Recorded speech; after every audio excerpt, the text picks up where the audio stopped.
Hello dear students, আশা কৰিছো সকলোৰে খবৰ ভাল আৰু তোমালোকৰ পঢ়া শুনাও ভালকে চলি আছে। আজি এই ভিডিওটোত মই এটা নতুন চেপ্টাৰ ষ্টাৰ্ট কৰিম আৰু সেই চেপ্টাৰটো হৈছে ইন্ট্ৰোডাকচন টু ট্ৰিগনোমেট্ৰি পৰিচয়। তোমালোকে এই চেপ্টাৰটো আগতে পোৱা নাই, 10ত পাইছা আৰু যেহেতু এটো নতুনকে পাইছা সেইকাৰণে তোমালোকৰ এই পাৰ্টটো অকন টান লাগে, কিন্তু এই পাৰ্টটো ইমান টান নহয় যদি আমি ইয়াৰ বেসিক কথাখিনি ভালকে জানি লওঁ। ঠিক আছে, তো ইয়াতে মই যোনখিনি কথা কৈ যাম তোমালোকে এখন বহি লগত লৈ লবা যাতে লগে লগে নোট কৰিব পাৰা যোনখিনি ইম্পৰ্টেন্ট কথা আছে, আৰু ইয়াত বহুত ফৰ্মুলা আমি ইউজ কৰিব লাগিব, সেই ফৰ্মুলাখিনিও তোমালোকে লগে লগে লিখি যাবা। ঠিক আছে, তো এখন বহি লৈ লবা লগত। তো এটা যোনটো ট্ৰিগনোমেট্ৰি শব্দ হয় এটো এটা গ্ৰীক শব্দ হয়। ইয়াতে যোনটো ট্ৰাই হয়, যোনটো আমি প্ৰথম টিআৰআই ট্ৰি, এটো হৈছে তিনি, আৰু গণটো হৈছে সাইডস মানে বাহু, আৰু মেট্ৰি মেজাৰমেন্ট মানে জোখ। তো ট্ৰিগনোমেট্ৰি হৈছে study of relationship between the sides and angle of a triangle. তাৰ মানে ট্ৰিগনোমেট্ৰিত আমি সমকোণী ত্ৰিভুজৰ কোণ আৰু বাহুৰ সম্পৰ্কৰ বিষয়ে আলোচনা কৰিম। ঠিক আছে, তো তোমালোকে এতিয়া বুজি পাইছা ট্ৰিগনোমেট্ৰি শব্দটো কি হয়। ইতিমধ্যে তোমালোকে জুনিয়ৰ ক্লাছত ত্ৰিভুজৰ বিষয়ে পঢ়ি আহিছা আৰু তোমালোকে তাতে পাইছিলা যে এটা সমকোণী ত্ৰিভুজ থাকে। সমকোণী ত্ৰিভুজ হৈছে যাৰ এটা কোণ 90 ডিগ্ৰী হ'ব, ৰাইট এংগল ট্ৰায়াঙ্গল যাৰ এটা এংগল কিমান হ'ব 90 ডিগ্ৰী হ'ব। ঠিক আছে, তো ইয়াতে যোনটো প্ৰথম উদাহৰণটো দিয়া আছে, ফাৰ্স্ট এক্সাম্পলত আমাক দিয়া আছে যে কিছুমান ল'ৰা-ছোৱালী কি কৰা হৈছে কুতুব মিনাৰ দেখুৱাবলৈ লৈ যোৱা হৈছে। ঠিক আছে,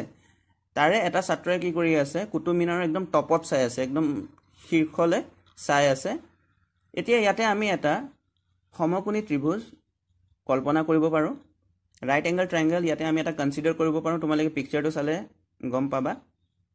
আৰু এটো হৈছে 90 ডিগ্ৰী এংগল, 90 ডিগ্ৰী এংগল হয়, সেইকাৰণে আমি ইয়াক কি বুলি কওঁ সমকোণী ত্ৰিভুজ বুলি কওঁ। ঠিক আছে, তো এতিয়া এই কুতুব মিনাৰৰ হাইটটো, টোটেল হাইটটো, উচ্চতাটো আমি ফিটা নোহোৱাকৈ জুখিব পাৰিমনে? তো আমি পাৰিম। কেনেকৈ পাৰিম তো মই অকণ পিছত তোমালোকক বুজাই আছো। ঠিক আছে, এতিয়া আমি ইয়াৰ যোনটো নেক্সট এক্সাম্পল আছে সেইটো চাই লওঁ। সেকেন্ড এক্সাম্পলটোত এখন নদী আছে, নদীৰ এটা পাৰত এটা বিল্ডিং আছে আৰু ইটো পাৰত এটা মন্দিৰ আছে। ঠিক আছে, আৰু বিল্ডিংটোৰ বেলকনিত এজনী ছোৱালীয়ে বহি পেলাই মন্দিৰৰ ষ্টেপত থকা এটা টাব চাই আছে। আৰু ইয়াতো আমি এটা সমকোণী ত্ৰিভুজ কল্পনা কৰিব পাৰো, কিহৰ কাৰণে এই কোণটো হ'ব 90 ডিগ্ৰী, আৰু ছোৱালীজনীয়ে য'ত বহি আছে বহি থকাৰ পৰা ভূমিলৈ এটা বাহু হৈ যাব, নদীৰ ইটো পাৰৰ পৰা ইটো পাৰলে মন্দিৰৰ পাৰলে এটা বাহু হ'ব, আৰু ছোৱালীজনীয়ে যে ওপৰৰ পৰা তললৈ চাই আছে সেইটো এটা বাহু হৈ যাব। তো ইয়াতে আমি এটা ত্ৰিভুজ কল্পনা কৰিব পাৰিছো, এটা ৰাইট এংগল ট্ৰায়াঙ্গল ইয়াতো আমি ইমাজিন কৰিব পাৰিছো। তো এতিয়া যদি আমাক ছোৱালীজনীৰ উচ্চতা মানে ভূমিৰ পৰা তাই কিমান ওপৰত বহি আছে সেই মানটো যদি আমি জানো, আৰু লগতে তাই কিমান বেকাকে সেই ফুলৰ টাবলে চাই আছে, তাৰমানে আমি যদি এই কোণটো জানো তেতিয়াহ'লে আমি নদীৰ এটা পাৰৰ পৰা ইটো পাৰলৈ যোনটো দূৰত্ব আছে, তাৰমানে কিমান নদীখন বহল আছে সেইটো আমি উলিয়াই ল'ব পাৰিম। প্ৰথম দুটা উদাহৰণৰ পৰা তোমালোকে গম পালা যে এই চেপ্টাৰটোত আমি বিশেষকৈ সমকোণী ত্ৰিভুজৰ বিষয়ে আলোচনা কৰিম, আৰু সমকোণী ত্ৰিভুজৰ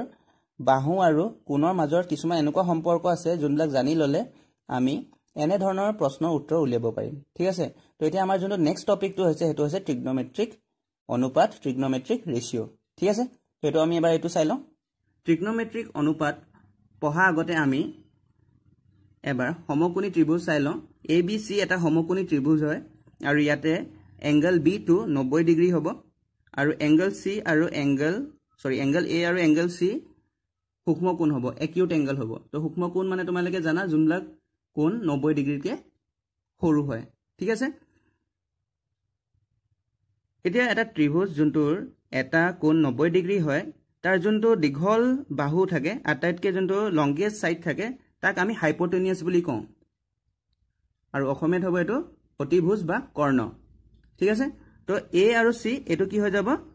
হাইপোটেনিয়াছ, আৰু ইয়াক মই এইচ এৰে ৰিপ্ৰেজেণ্ট কৰিম। ঠিক আছে, এইটো হৈছে অতিভুজ। ঠিক আছে, এতিয়া এই এংগলটোৰ যোনটো সন্মুখত থকা বাহু থাকে সেইটো কোৱা হয় লম্ব, ইংৰাজীত হ'ব পাৰপেণ্ডিকুলাৰ, তো ইয়াক মই পি ৰে ৰিপ্ৰেজেণ্ট কৰিম। ঠিক আছে, আৰু এংগল এ লগত যোনটো লাগি থকা বাহু থাকে সেইটো হ'ব ভূমি, তো এই পাৰ্টটো হ'ব এ বি সাইডটো হ'ব বেছ ভূমি, আৰু ইয়াক মই বি ৰে ৰিপ্ৰেজেণ্ট কৰিম তো মই আকৌ এবাৰ ৰিপিট কৰি দিছোঁ এটা সমকোণী ত্ৰিভুজৰ আটাইতকৈ যোনটো দীঘল বাহু থাকে তাক আমি হাইপোটেনিয়াছ বুলি ক'ম কৰ্ণ বা অতিভুজ আৰু ইয়াক মই এচেৰে ৰিপ্ৰেজেণ্ট কৰিছোঁ ঠিক আছে তাৰপিছত যোনটো কোণক আমি ফ'কাছ কৰিছোঁ ইয়াত মই এংগল এক ফ'কাছ কৰি আছোঁ তো এংগল এৰ সন্মুখত থকা যোনটো বাহু থাকে তাক আমি লম্ব বুলি ক'ম পাৰপেণ্ডিকুলাৰ বুলি ক'ম সেইকাৰণে ইয়াক পি ৰে ৰিপ্ৰেজেণ্ট কৰিছোঁ ঠিক আছে আৰু এংগল এৰ লগত লাগি থকা যোনটো বাহু আছে সেইটো হৈ যাব ভূমি বেছ তাক বি ৰে ৰিপ্ৰেজেণ্ট কৰিছোঁ ঠিক আছে এতিয়া ইয়াত যেহেতু মই এ এংগলক ফ'কাছ কৰি আছিলোঁ তেতিয়া মই এই ধৰণে সাইডছগিটা পাম বাহুগিটা পাম কিন্তু যদি একেটা ত্ৰিভুজৰ মই এংগল এক ফ'কাছ নকৰি পেলাই এংগল চিক যদি ফ'কাছ কৰোঁ তেতিয়া কি হ'ব সেইটো এবাৰ আমি চাই লওঁ তো এটা সমকোণী ত্ৰিভুজৰ আটাইতকৈ যোনটো দীঘল বাহু আছে সেইটো সলনি নহয় সেইটো একেই থাকিব তো ইয়াক মই এচেৰে ৰিপ্ৰেজেণ্ট কৰিম তো যোনটো লংগেষ্ট ছাইড হ'ব সেইটো কি হ'ব এইটোৱে থাকিব হাইপোটেনিয়াছে থাকিব ঠিক আছে কিন্তু এটা যেহেতু আমি এংগল চিত ফ'কাছ কৰি আছোঁ তো ইয়াৰ সন্মুখত থকা যোনটো বাহু আছে এ বি এইটো হৈ যাব লম্ব পাৰপেণ্ডিকুলাৰ বুজি পাইছা কিন্তু ইয়াত কি হৈ আছিলে যেহেতু আমি এক ফ'কাছ কৰি আছিলোঁ এৰ সন্মুখত থকা যোনটো বাহু আছে সেইটোক আমি লম্ব হিচাপে ধৰি লৈছিলোঁ পাৰপেণ্ডিকুলাৰ হিচাপে ধৰি লৈছিলোঁ কিন্তু যেহেতু ইয়াত আমি চি এংগলটো চাই আছোঁ তেতিয়াহ'লে ইয়াৰ সন্মুখত থকা যোনটো বাহু আছে এ বি সেইটো পাৰপেণ্ডিকুলাৰ হৈ যাব ঠিক আছে এতিয়া থাকি গ'ল বেছ ভূমি এতিয়া যেহেতু আমি এংগল চি চাই আছোঁ এংগল চিৰ লগত লাগি থকা যোনডাল বাহু আছে চি বি এই ছাইডটো হৈ যাব ভূমি ঠিক আছে এই বাহুটো হৈ যাব ভূমি আৰু ইয়াক আমি বি ৰে ৰিপ্ৰেজেণ্ট কৰিব পাৰোঁ এতিয়া আমি ট্ৰিগনমেট্ৰিক অনুপাত ট্ৰিগনমেট্ৰিক ৰেচিঅ'টো চাম তো ইয়াতে মই এটা সমকোণী ত্ৰিভুজ ধৰি লৈছোঁ ৰাইট এংগল ট্ৰাইংগল ধৰি লৈছোঁ এ বি চি আৰু ইয়াতে যোনটো এংগল বি আছে সেইটো হৈছে 90 ডিগ্ৰী এংগল এতিয়া ইয়াতে আমি এংগল এক ফ'কাছ কৰিম এতিয়া এংগল এটো যদি আমি কনচিডাৰ কৰোঁ ধৰোঁ তেতিয়াহ'লে ইয়াৰ সন্মুখত থকা যোনটো বাহু আছে মানে বি চি সেইটো হৈ যাব লম্ব মানে পাৰপেণ্ডিকুলাৰ ঠিক আছে আৰু আটাইতকৈ যোনটো দীঘল বাহু আছে লংগেষ্ট ছাইড আছে এ চি এইটো হ'ব হাইপোটেনিয়াছ কৰ্ণ ইয়াক আমি এচ লিখিব পাৰোঁ আৰু এংগল এৰ লগত লাগি থকা যোনডাল বাহু আছে সেইটো হৈ যাব ভূমি বেছ ঠিক আছে তো আমি জানো ত্ৰিভুজত তিনিটা বাহু থাকে আৰু এই তিনিটা বাহুৰ ভিতৰত যিকোনো দুটা বাহুৰ যদি মই অনুপাত ল'ব বিচাৰোঁ তেতিয়াহ'লে আমি তেনেকুৱা কেইটা অনুপাত পাব পাৰোঁ সেইটো এবাৰ চাম ঠিক আছে তো ইয়াতে যোনটো ফাৰ্ষ্ট যোনটো ৰেচিঅ' পাম প্ৰথম যোনটো অনুপাত পাম সেইটো আমি লিখিব পাৰোঁ B C perpendicular B C by A C মই কি কৰিলোঁ তিনিটা বাহু পৰা মই টোটেল কেইটা অনুপাত বনাব পাৰোঁ সেইটো চাম ঠিক আছে তো প্ৰথম মই ধৰি লৈছোঁ B C by A C এই দুটা বাহুৰ মই কি কৰিছোঁ অনুপাত লৈছোঁ B C by A C ঠিক আছে B C by A C তাৰপিছত মই আৰু কি ল'ব পাৰোঁ মই আৰু ল'ব পাৰোঁ A B by A C ভূমি আৰু কৰ্ণৰ মই অনুপাত ল'ব পাৰোঁ A B by A C তাৰ বাহিৰে মই আৰু কি ল'ব পাৰোঁ আৰু থাকি গ'ল ভূমি আৰু কৰ্ণৰ মই অনুপাত ল'ব পাৰোঁ হয় নহয় তো এইটো হৈ যাব B C by A B B C by A B তো বুজি পাইছা মই ইয়াত কি কৰিলোঁ তিনিটা বাহুৰ ভিতৰত যিকোনো দুটা বাহুৰ মই এনেকৈ কেইটা অনুপাত বনাব পাৰোঁ সেইটো লিখি ল'লোঁ ঠিক আছে তো এনেকৈ মই তিনিটা পালোঁ B C by A C মানে বি চি হৈছে কি পাৰপেণ্ডিকুলাৰ লম্ব ইয়াক মই এনেকৈও লিখিব পাৰোঁ বি চিক মই পি লিখি দিলোঁ আৰু এ চিক মই কি লিখিব পাৰোঁ এচ লিখিব পাৰোঁ ঠিক আছে একেধৰণে এ বি ছাইডটো হৈছে ভূমি বেছ তো এ বিক মই কি লিখিব পাৰোঁ বি লিখিব পাৰোঁ আৰু এ চিক মই কি লিখিব পাৰোঁ কৰ্ণ হাইপোটেনিয়াছ এচ লিখিব পাৰোঁ একেধৰণে B C by A B লৈছিলোঁ মই অনুপাত তো এতিয়া বি চি হৈছে কোনটো ছাইড বি চি হৈছে এইটো ছাইড আৰু এইটো হৈছে পি আৰু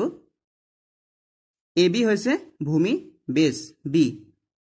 তো এনেকৈ মই তিনিটা অনুপাত পালোঁ ঠিক আছে এতিয়া এই অনুপাতকেইটাক আকৌ মই উল্টাকৈও লিখিব পাৰোঁ নহয় জানো মই যদি এই অনুপাতটোক এনেকৈও লিখিব পাৰোঁ AC by BC মানে কি hypotenuse by perpendicular Karna by লম্ব তো AC by BC লিখিব পাৰোঁ আৰু এইটো হৈ যাব H by P বুজি পাইছা নেক্সট মই AB by AC ক লিখিব পাৰোঁ AC by AB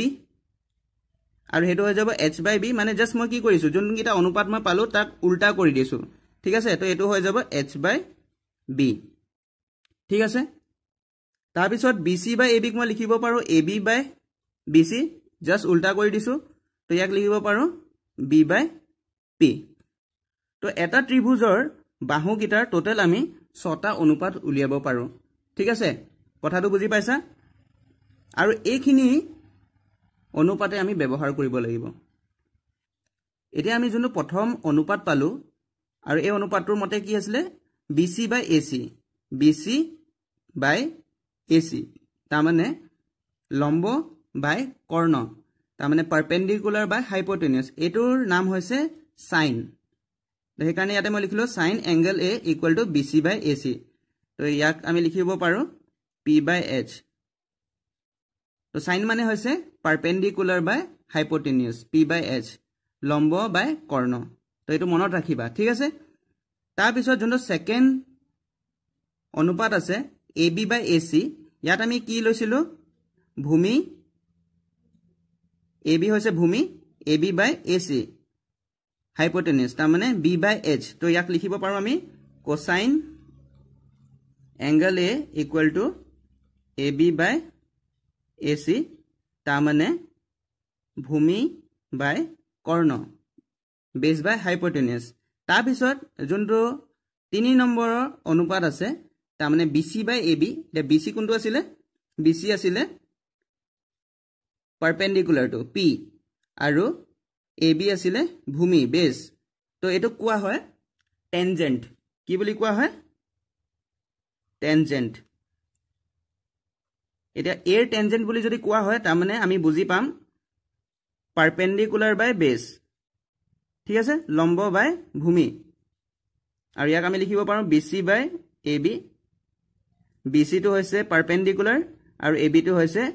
বেস ভূমি তো ইয়াক লিখিব পাৰো আমি P বাই B ঠিক আছে তো এইকিটাই হৈছে সাইন কোসাইন টেনজেন্ট যদি এটা কোণৰ সাইন বুলি কোৱা হয় তো আমি বুজি পাম পাৰপেন্ডিকুলাৰ বাই হাইপোটেনিউস লম্ব বাই কৰ্ণ যদি এটা কোণৰ কোসাইন বুলি কোৱা হয় তেতিয়া হলে আমি বুজি পাম বেস বাই হাইপোটেনিউস ভূমি বাই কর্ণ আৰু যদি এটা কোণৰ টেনজেন্ট বুলি কোৱা হয় তেতিয়া হলে আমি গম পাম পাৰপেন্ডিকুলাৰ বাই বেস লম্ব বাই ভূমি বুজি পাইছা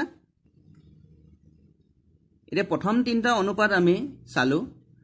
আৰু এইকিটা তোমালোকে নিশ্চয় বুজি পাইছা এতিয়া আমি বাকি তিনটা চাম এইকিটা আমি কেনেকৈ পাইছিলো আমি জাস্ট কি কৰিছিলো আগৰ অনুপাতটো উল্টা কৰি দিছো যেনে ইয়াত P by H আছিল ইয়াক H by P কৰি দিলো ইয়াত B by H আছিল ইয়াক আমি H by B কৰি দিলো তেনেকে এটো P by B আছিল ইয়াক B by P কৰি দিলো তো এটা যোনটো 4 নম্বৰ অনুপাত আছে এই অনুপাতটোৰ নামটো হৈছে কোসেকেন্ট কি কোসেকেন্ট COSECANT কোসেকেন্ট বুলি কোৱা হয় কোসেকেন্ট অফ এংগল A যদি আমি কওঁ তেতিয়া হলে এটো কি হ'ব এটো বুজাব সাইনৰ উল্টা যেহেতু আমি ইয়াত কি কৰিছিলো এই অনুপাতটোৰ আমি উল্টা কৰি দিছিলো তাৰ মানে এটো হৈ যাব 1 by sin angle A এই অনুপাতটো হৈছে সাইন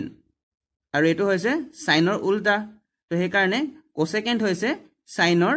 ৰেচিপ্ৰকাল উল্টা আৰু ইয়াক আমি লিখিব পাৰো H by P যেহেতু এটো কি আছিল P by H সাইন আছিল লম্ব বাই কৰ্ণ কিন্তু ইয়াত কি হৈ যাব কৰ্ণ বাই লম্ব হৈ যাব হাইপোটেনিউস বাই পাৰপেন্ডিকুলাৰ হৈ যাব তো বুজি পাইছা মই আকৌ এবাৰ ৰিপিট কৰি দিছো আমি এই অনুপাত গিটা পাইছিলো প্ৰথম অনুপাত গিটাৰ উল্টা কৰি দিছিলো জাস্ট আমি উল্টা কৰি দিলো তো এতিয়া এই অনুপাতটো হৈছে কোসেকেন্ট A এংগল A কোসেকেন্ট আৰু এংগল এৰ কোসেকেন্ড মানে কি কোসেকেন্ডটো হ'ব সাইনৰ উল্টা তো সাইন আছিলে p/h সেই কাৰণে কোসেকেন্ড হৈ যাব h/p একে ধৰণে যোনটো 5 নম্বৰ অনুপাত আছে সেই 5 নম্বৰ অনুপাতটো কোৱা হ'ব সেকেন্ড SECANT সেকেন্ড এংগল এৰ সেকেন্ড বুলি কোৱাৰ লগে লগে ইয়াতো আমি কি কৰিছিলো যোনটো আগৰ অনুপাত আছে যাৰ নামটো আছিল কোসাইন কোসাইনৰ আমি কি কৰি দিছিলো উল্টা কৰি দিছিলো b/h আছিল আমি h/b কৰি দিলো তো ইয়াৰ নামটো সেকেন্ড হয় আৰু সেকেন্ডটো হৈছে কোসাইনৰ উল্টা কোসাইনৰ ৰেচিপ্ৰকেল তো সেই কাৰণে ইয়াক আমি লিখিব পাৰো 1/cosine of angle A ঠিক আছে আৰু এটো হৈ যাব যেহেতু কোসাইন হৈছে b/h এটো হৈ যাব h/b তাৰ মানে এটো আসলে ভূমি বাই কৰ্ণ এটো হৈ যাব কৰ্ণ বাই ভূমি ঠিক আছে এটা থাকি গল লাষ্টৰ অনুপাতটো এই অনুপাতটোত আমি কি কৰিছিলো আগৰ অনুপাতৰ উল্টা কৰি দিছিলো p/b আছিল b/p কৰি দিছিলো তো এই অনুপাতটো হৈছে কি টেনজেন্ট ইয়াৰ নামটো হৈছে টেনজেন্ট আৰু টেনজেন্ট মানে হৈছে লম্ব বাই ভূমি তো এবাৰ কি হৈ যাব ভূমি বাই লম্ব হ'ব তো ইয়াৰ নামটো হ'ব কোটেনজেন্ট COTANGENT কোটেনজেন্ট অফ এংগল A আৰু ইয়াক আমি লিখিব পাৰো যেহেতু এই টেনজেন্টৰ কি হয় উল্টা তো ইয়াক আমি লিখিব পাৰো 1/tangent angle A আৰু টেনজেন্ট যদি p/b হয় কোটেনজেন্ট কি হৈ যাব b/p হ'ব তো এইখিনি বুজি পাইছা তোমালোকে তো এই ৰেশিওখিনি এই অনুপাতখিনি আমি অলপমান মনত ৰাখিব লাগিব আৰু এইখিনিয়ে ব্যৱহাৰ হৈ থাকে তো সাইন মানে হৈছে পারপেন্ডিকুলার বাই হাইপোটেনিয়াস লম্ব বাই কর্ণ কোসাইন হৈছে কোসাইন অফ এংগল A এটো হ'ব বেস বাই হাইপোটেনিয়াস ভূমি বাই কর্ণ টেনজেন্টটো হৈছে পারপেন্ডিকুলার বাই বেস লম্ব বাই ভূমি মনত ৰাখিবা আৰু এইকিটা যদি মনত থাকে তেতিয়া হলে এইখিনি এনেই মনত থাকি যাব কোসেকেন্ড হৈছে সাইনৰ উল্টা সেই কাৰণে হৈ যাব h/p সেকেন্ড হৈছে কোসাইনৰ উল্টা 1/cosine সেই কাৰণে লিখা হৈছে এটো হৈ যাব h/b যেহেতু এটো b/h আছিল কোটেনজেন্টটো হৈছে টেনজেন্টৰ উল্টা 1/tangent of angle A সেই কাৰণে এটো লিখা হৈছে আৰু টেনজেন্ট যদি p/b হয় তেতিয়া হলে এটো হৈ যাব b/p তো এই কিটা হৈছে ট্ৰিগনোমেট্ৰিক অনুপাত ট্ৰিগনোমেট্ৰিক ৰেশিও আৰু এই কিটা আমি এতিয়া ব্যৱহাৰ কৰিম ট্ৰিগনোমেট্ৰিক অনুপাতটো আৰু ভালকে বুজিবৰ কাৰণে আমি এটা সিম্পল কোৱেশ্চন কৰিম ইয়াতে এটা ৰাইট এংগল ট্ৰায়াঙ্গল আছে এটা সমকোণী ত্ৰিভুজ আছে ABC আৰু ইয়াৰ যোনটো B এংগলটো আছে হেতু হৈছে 90 ডিগ্ৰী ঠিক আছে আৰু ইয়াতে আমাক তিনিটা বাহুৰ মানটো দিয়া আছে AC ৰ মানটো হৈছে 5 cm AB ভ্যালু হৈছে 4 cm আৰু BC হৈছে 3 cm ঠিক আছে এতিয়া ইয়াতে আমি যোনটো কোণ সিলেক্ট কৰিম কোণটো ধৰিলাম হেতু হ'ব C টো কেতে আমি ফোকাস কৰিম আৰু এই C এংগলটোক মই থিটা দি ৰিপ্ৰেজেন্ট কৰিম ঠিক আছে এই সিম্বলটো হৈছে থিটা তোমালোকে এটা ট্ৰিগনোমেট্ৰি চ্যাপ্টাৰটোত প্ৰায় যোনবিলাক এংগল আছে সেইখিনি থিটাৰে ৰিপ্ৰেজেন্টেড পাবা ঠিক আছে যেনেকৈ আমি ম্যাথছত x বুলি ধৰি লওঁ তেনেকৈ ট্ৰিগনোমেট্ৰিত এটা এংগলক থিটা বুলি কনসিডাৰ কৰে ঠিক আছে এতিয়া ইয়াতে আমি এই থিটা এংগলটোৰ অনুপাত উলিয়াম তো ফাৰ্স্ট যোনটো অনুপাত আসলে হেতু আসলে sin থিটা আৰু sin থিটাটো তোমালোকে অলপ মনত পেলোৱা কি আছিল sin থিটাটো আছিল লম্ব বাই কৰ্ণ পাৰপেন্ডিকুলাৰ বাই হাইপোটেনিয়াস ঠিক আছে তো ইয়াক আমি লিখিব পাৰো AB বাই AC এই থিটা এংগলৰ সমুখত AC বাহুডাল আছে সেই কাৰণে এডাল হৈ গৈছে লম্ব আৰু এডালটো আটাইতকৈ দীঘল বাহু হয় তোমালোকে দেখা পাইছে AC 5 cm হয় সেই কাৰণে লম্ব বাই কৰ্ণ এটো মই পাত দিলো AB বাই AC ঠিক আছে আৰু AB বাই AC আমি শৰ্টত লিখিব পাৰো p/h পাৰপেন্ডিকুলাৰ বাই হাইপোটেনিয়াস আৰু ইয়াতে যেহেতু মানকিটা দিয়া আছে সেই মানকিটা আমি পাতি দিম পাৰপেন্ডিকুলাৰৰ ভ্যালু হৈছে 5 cm সেইকাৰণে ইয়াক লিখিম 5 আৰু সৰি পাৰপেন্ডিকুলাৰ টু 4 হয় 4 আৰু হাইপোটেনিয়াস ডাল হৈছে 5 তো এটো হৈ যাব 4/5 বুজি পাইছা ইয়াৰ নেক্সট টো আছিল কোসাইন কোসাইনক শৰ্টত লিখা হয় কস কোসাইনক শৰ্টত লিখা হয় কস আৰু যেহেতু আমি এই থিটাৰ অনুপাত উলিয়াই আছো সেইকাৰণে আমি লিখিম ইয়াত কস থিটা আৰু কস থিটা আছিলে BC বাই AC ভূমি বাই কৰ্ণ BC বাই AC ঠিক আছে এটা BC বাই AC ক আমি লিখিব পাৰো আকৌ এবাৰ লিখি দিছো ভূমি আৰু ইফালে হাইপোটেনিয়াস মানে কৰ্ণ এটা ভূমিৰ মানটো আছিল 3 cm সেইকাৰণে এটা হৈ গল 3 আৰু এটো AC হৈ গল 5 আৰু ইয়াৰ পিছৰ যোনটো অনুপাত আছিল হেতু হৈছে টেনজেন্টক আমি শৰ্টত লিখিব পাৰো 10 আৰু যেহেতু থিটাৰ আমি অনুপাত উলিয়াই আছো এইকাৰণে লিখিব পাৰো tan থিটা আৰু tan থিটাটো আছিল AB বাই BC AB বাই BC AB ডাল হৈছে লম্ব আৰু BC ডাল হৈছে ভূমি পাৰপেন্ডিকুলাৰ বাই বেস আৰু পাৰপেন্ডিকুলাৰ ডাল হৈছে 4 cm AC ৰ মানটো হৈছে 4 আৰু BC হৈছে 3 সেইকাৰণে এটো হৈ গল 3 তো এই তিনটা যদি আমি উলিয়াই লব পাৰো তেতিয়া হলে বাকি অনুপাত গিটা আমি সহজে উলিয়াই লব পাৰিম জাস্ট আমি কি কৰিব লাগিব উল্টা কৰি দিব লাগিব